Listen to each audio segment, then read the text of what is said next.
نہیں دیکھیں جو گجر صاحب بات کر رہے ہیں، بات تو اب اس کے اندر کیا دو رائے رہ گئی ہیں. ہم نیشنل ٹیلی ویژن کے اوپر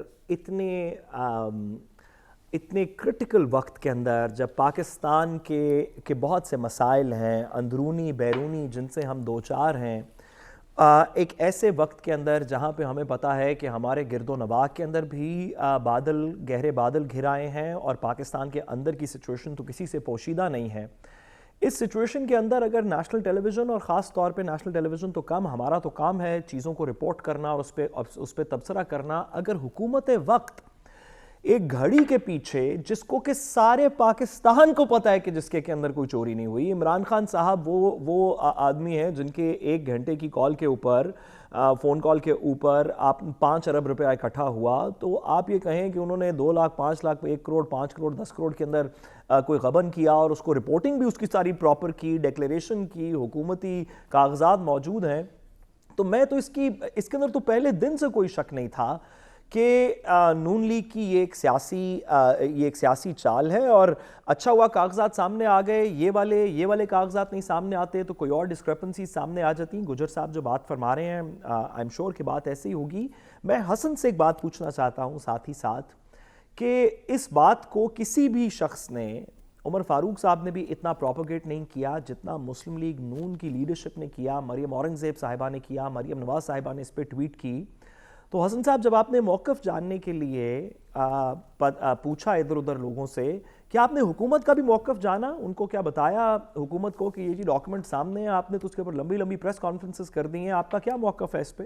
دیکھیں، میں نے اس حوالے سے 2 جگہوں سے موقف لیے. ایک تو میں نے سابق پرائم منسٹر عمران خان صاحب سے جو بات چیت ہوئی، 2 دن پہلے ملاقات بھی ہوئی تھی، تو وہ یہ کہتے تھے میں نے تو وہاں پہ تو گیا ہی نہیں کوئی، میں نے تو اسلام آباد میں جا کے اپنا جو ہے وہ جو بھی گھڑی ہے وہ دی. کیا حکومت سے آپ نے موقف لیا ہے؟ حکومت یہ کہتی ہے، جو عطا اللہ طارڑ صاحب ہیں وہ یہ دعویٰ کرتے ہیں کہ کوئی 3 سے 4 دن جو ہے وہ وہاں پر پہنچی، وہاں پر رہیں، اور جو ان کا درمیان والا جو راستہ تھا وہ ایکسٹینڈ کیا. عطا اللہ طارڑ صاحب بڑا زبردست یہ بات کر رہے ہیں سعد بھائی. وہ یہ کہہ رہے ہیں کہ 3 سے 4 دن وہ وہاں پر نہیں، لیکن جو ڈاکومنٹس ہیں دیکھیں یہ میرے پاس، میرے تو نہیں ہیں. اور یہ بڑی انٹرسٹنگ چیز ہے کہ ایف آئی اے، میں اگر بات تھوڑی سی آگے بڑھا سکوں، بات کو میں تھوڑی سی آگے بڑھا سکوں. دیکھیے میرا خیال ہے کہ اس بات کے اندر بھی اتنی ہی سچائی ہے جتنی عطا اللہ طارڑ صاحب کی باقی کی باتوں میں سچائی ہوتی ہے. یعنی کہ یہ 100% سچ ہے. میں ایک جملہ اور کہہ سکوں، مجھے پتا ہے کہ آپ نے جانا ہے عدیل کی طرف بھی. دیکھیے حکومت وقت کو 1-2 باتیں سمجھنی چاہیے، اور میں خلوص نیت سے یہ بات کر رہا ہوں پاکستان مسلم لیگ نون کے لیے، اس کی حکومت کے لیے، اس وجہ سے کہ اس وقت وہ حکومت وقت ہے اور ان کی کارکردگی سے ہم سب کی بہتری اس وقت کنیکٹڈ ہے.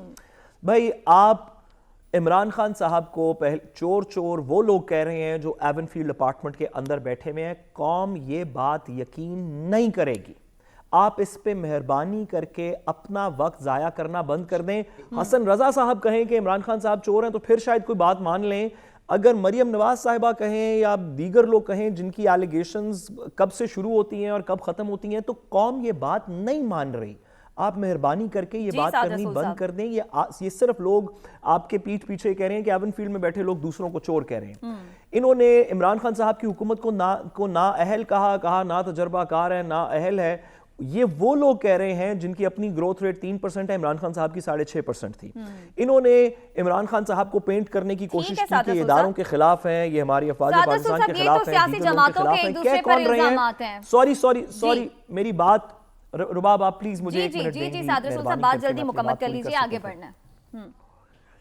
اور کہ وہ لوگ رہے ہیں جن کی ایک تاریخ ہے اداروں پہ خود بات کرنے کی. تو میری ایک سیاسی ایڈوائز ہے، اگر پاکستان مسلم لیگ نون کے لوگ سن رہے ہوں، آپ کا بچاؤ، آپ کا سیاسی بچاؤ آپ کی پرفارمنس میں ہے. اگر آپ اپنا سارا وقت عمران خان صاحب کو چور ثابت کرنے میں لگائیں گے تو کوئی شخص اس پہ کنونس نہیں ہو رہا. کسی کا خیال نہیں ہے کہ آپ چور نہیں ہیں اور عمران خان چور ہے. مہربانی کر کے پرفارمنس دکھائیں، شاید اس کو کچھ بہتری ہو.